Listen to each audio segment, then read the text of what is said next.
Alright. In this video we're going to discuss what makes an effective title sequence. So, An effective title sequence will give us some sort of insight into the story, but without revealing too much of the plot. If we already know the end outcome of the film, there is no point in watching the film, and people will just, stop and watching. we'll lose our audience, and then we'll lose the budget of the film, and then just Harry Potter will come back like, come on, drag your film. Appropriate use of sound, so like a diegetic soundtrack the whole way through, which could include like a hook for each character. For example, the Jaws one, like doo-doo. And make sure that the opening sequence uses appropriate diegetic sounds through Foley. Yeah, so like if there's like a twig breaking, we'll record the twig breaking. Separately and then add it on to our sequence later. So it'll be the wind. And it makes a clearer sound. Yeah. So we looked at some opening sequences and we found the most effective ones. Like first example would be for an action film, a chase sequence of some kind. For example, like a car chase.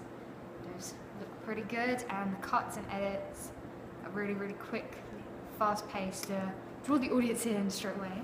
Yeah. You can also have a fight scene. So starts off straight away by action, people fighting, people getting hurt, audience is there straight away like, oh my god, what's happening? I want to be involved, I want to stop the baddie, I want to help the good person.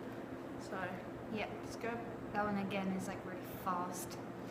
The third example is like for a crime film would be the murder, like the original murder starts the film, so that the audience then like they see the murder, but then the whole film is working trying to work out who the murderer is, or something like that.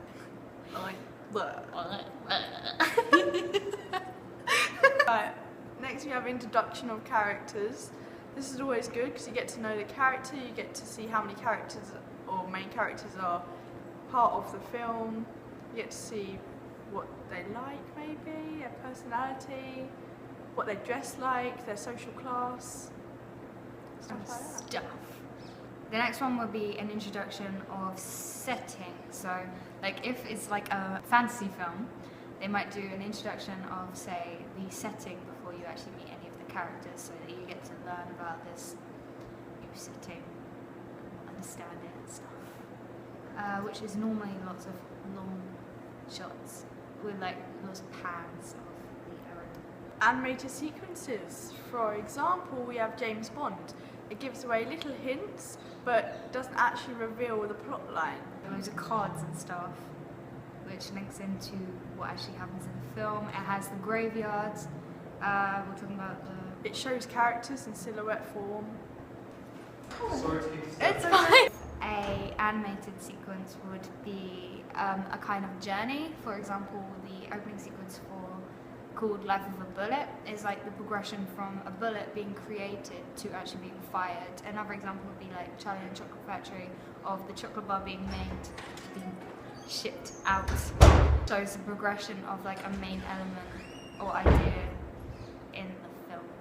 Lastly, we have time change. Like some title sequences you get, it goes, like you see part of the opening sequence, and then something happens and it's at the bottom of the screen, it's like, and 2 years later, or 1 week later, or 1 minute later. Wouldn't do this for our actual one because there has been a lot of people's the opening sequences being criticised for it because apparently it's too confusing. So I don't think we do. Nah, we're not going to do that. So the main idea of all of these is to make sure the audience wants to carry on watching. So if your audience is getting bored of your opening sequence, they're going to get bored of the That's rest not of the a film. good sign. It's not So- good. If they get bored, you might as well just like give up there. Yeah. So we need to make sure it's capturing, so by picking one of the examples, which is like lots of intricate shots and fast cuts, and just it like leaves the audience wanting to know more. Also, we don't want to make this confusing. We want it to be simple so the audience gets it, but we also want to leave a question to the audience so they're not confused, but they're there questioning it like, wow, did that really happen, or could that happen, or is that going to happen in the future, or what actually happened to that character? So, Yeah. pretty Fun. So the main things we're going to have to take into account when actually filming our sequences is using as well as appropriate sound, would be appropriate mise-en-scene. So the main things we're going to focus on is people, so the characters, the places, the settings, the props, and then the costumes.